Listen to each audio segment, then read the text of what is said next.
जान कहती थी कोई धंधा छोटा नहीं होता और धंधे से बड़ा कोई धर्म नहीं होता। বলিউড বাদশা শাহরুখ খান নিজের 60তম জন্মদিনে কিং সিনেমার ঝলক প্রকাশের পর থেকেই শুরু হয়েছে তুমুল আলোচনা। বিশাল বাজেট, আন্তর্জাতিক মানের অ্যাকশন সিকোয়েন্স এবং তারকাবহুল কাস্ট, সব মিলিয়ে এটিকে ভারতের সবচেয়ে ব্যয়বহুল অ্যাকশন সিনেমাগুলোর মধ্যে একটি হিসেবে দেখা হচ্ছে।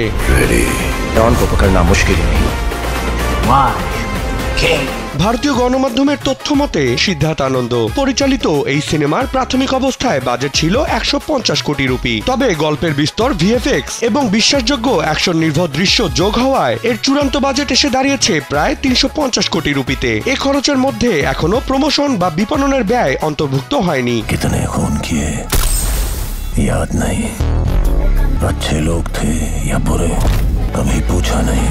পরিচালক সুজয় ঘোষ প্রথম দিকে কিং সিনেমাটিকে নির্মাণ করতে চেয়েছিলেন মাঝারি পরিসরে একটি থ্রিলার হিসেবে। পরে এ প্রকল্পে যুক্ত হন সিদ্ধার্থ আনন্দ এবং শাহরুখের সঙ্গে বসে পুরো পরিকল্পনা নতুন করে সাজান তিনি। সিনেমাটিতে থাকবে 6টি বড় আকারের অ্যাকশন সিকোয়েন্স, 3টি বাস্তব লোকেশনে আর 3টি থাকবে বিশেষভাবে নির্মিত সেটে। শাহরুখ খানের পরিচয় দৃশ্যেই ব্যয় হচ্ছে বিপুল অর্থ, যা সিনেমার অন্যতম আকর্ষণ হতে চলেছে।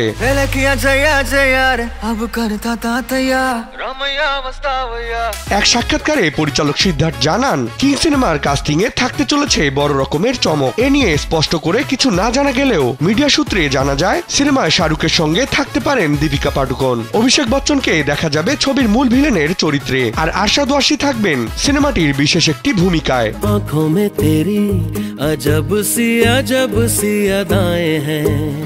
সবকিছু ঠিকঠাক থাকলে আগামী 26 সালেই বিশ্বব্যাপী মুক্তি পাবে কিং। ভারতীয় ট্রেড বিশ্লেষকদের দাবি এটি শাহরুখের ক্যারিয়ারের অন্যতম বড় প্রজেক্ট হতে যাচ্ছে, যা মুক্তির পর ব্লকবাস্টার হওয়ার সম্ভাবনাও রয়েছে প্রবল।